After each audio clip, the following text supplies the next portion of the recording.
안녕하세요. 웨딩날입니다. 웨딩 촬영이나 본식을 앞두고 신랑님 예복, 턱시도 준비에 대해 누구나 고민하실 거예요. 인터넷으로 턱시도를 검색해보면 외국인 착장 컷으로 되어 있거나 구척 장신 모델 컷, 마네킹 바디 사진이 주를 이루거나 일반인 이미지는 광고, 후기, 포스팅들이 많다 보니 나에게 맞는 명확한 컨셉 찾기가 어려운 것도 사실입니다.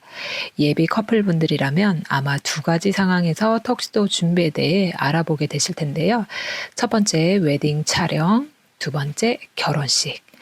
어떻게 준비하는 게 맞는지, 내가 준비한 턱시도가 제대로 준비된 게 맞는지 간단 시원시원하게 요약 정리해서 공유 드리겠습니다. 먼저 웨딩 촬영 날은 웨딩 앨범의 컨셉이나 스튜디오 배경에 대한 이해가 일단 필요합니다. 그래야 어울리는 컨셉의 의상들을 준비할 수 있거든요.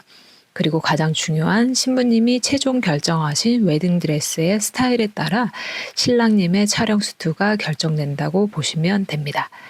예식을 앞두고 신랑님은 총 3벌에서 4벌 정도의 의상이 필요한데요. 신부님 드레스 3벌, 신랑님 수트 2-3벌 정도 준비하시고요.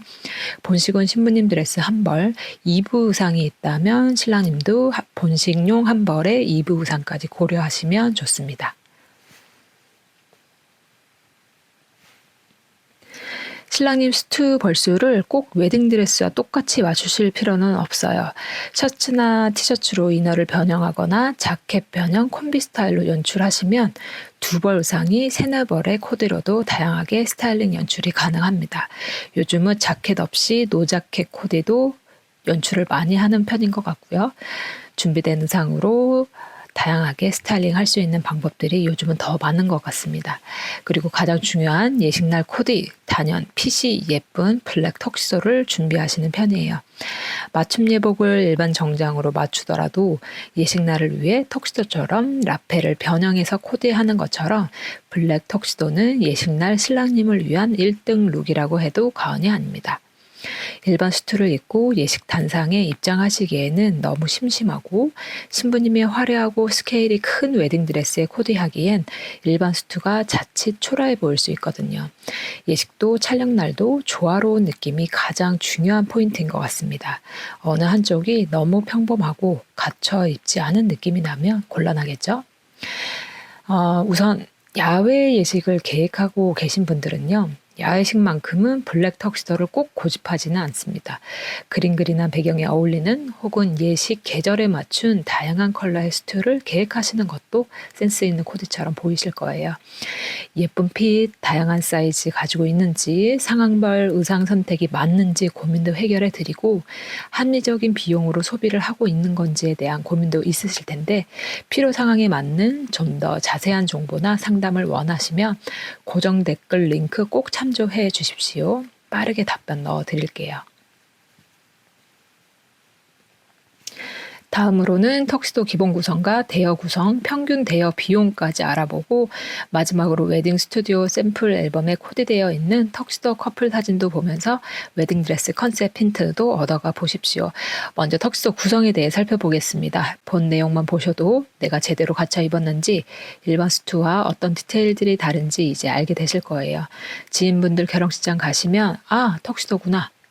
일반 정장이구나 라고 눈썰미 있게 구분도 가능하실 거고요. 턱시도는 포인트가 몇 가지가 있는데요. 라펠, 단추, 셔츠, 팬츠, 구두, 기타, 액세서리 정도로 나눠 보겠습니다. 디자인은 일반 수트와 동일해 보이지만 자켓 라펠 부분을 보면 반따기는 공단 소재로 제작되어 있어서 화려한 컨셉을 자랑하고요. 단추는 자켓 원단과 동일한 천으로 감싸져 있는 싸게 단추라고 하는데요. 고급스러움을 연출합니다.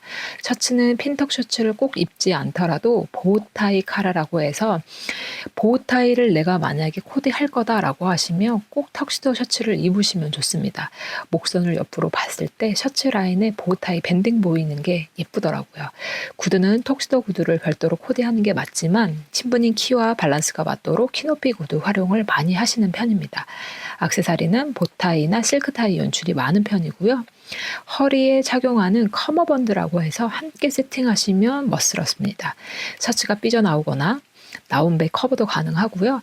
허리선이 블랙 팬츠와 동일하게 높게 커버가 되다 보니 다리도 하체도 길어 보이는 효과까지 같이 연출이 가능합니다. 턱시도 대여복은 허리에 사이드 버클이 세팅되어 있어서 허리 벨트가 따로 필요하지 않는 구성입니다. 당기거나 늘려서 허리 조절도 가능하고요. 컨셉에 따라 커프스를 연출하기도 하지만 예식날은 웨딩링 외에 반짝이는 메탈 소재의 장신구를 최대한 배제하는 코디가 더 좋은 것 같아요. 예물시계도 예식날은 착용하지 않는 편입니다. 예식날이나 촬영날은 벨트, 시계 착용을 배제하는 편인데 사진 촬영이 있다 보니 메탈 소재들이 빛 반사를 일으키기도 하고 벨트는 버클 장식이 볼록 튀어나와서 자켓의 맵시를 떨어뜨리기도 합니다. 체형상 배가 많이 나온 경우에는 서스펜더를 착용하시는 게 바지 흘러내림도 없고 허리 라인에 맞게 허리를 평균 높이로 잡아주다 보니 다리도 훨씬 더 길어 보이게 하고요. 마지막으로 정통 턱시도 팬츠는 바지 팬츠 사이드에 벨벳 장식이 스트레이트 형식으로 부착되어 있는데요. 이런 생소한 장식을 부담스러워하는 편이라 그런지 한국은 벨벳 장식이 없는 깔끔한 그냥 민자형 블랙 팬츠 코디를 더 선호하시는 것 같습니다. 비용은요. 평균 한 벌 대여 비용들을 알아볼게요. 저렴하게는 10만 원 중반, 30만 원대가 평균 비용대라고 보시면 좋을 듯 하고요. 당연히 고가의 구성들도 준비되어 있습니다. 하루를 위한 비용이라고 했을 때 어떻게 보면 비싼 비용일 수도 있지만 맞춤 제작 대신 선택이라고 하면 굉장히 효율적인 비용이라고 생각이 되실 거예요. 예식날 많은 하객분들을 대면하는 자리이기 때문에 너무 저렴한 의상은 원단이나 디자인 핏감에 문제가 있을 수 있으니 배제하시고 소비하시면 좋을 것 같습니다. 턱시도 대여시 옵션으로 조끼가 5만 원대, 구두가 3만 원대, 서스펜더 2만 원대 이렇게 별도로 받는 경우가 많은데요. 웨딩날 솔루션을 이용하는 구독자님들은 옵션비 없이 무료로 서비스해 드리고 있으니 참조해 주세요. 마지막으로 웨딩 앨범 모델 착장컷 턱시도편 공유해 드리겠습니다. 커플 모델 이미지들 보시면서 예식날 촬영날 컨셉 즐겁게 잡아보시고요. 오늘도 영상 시청해 주셔서 감사합니다.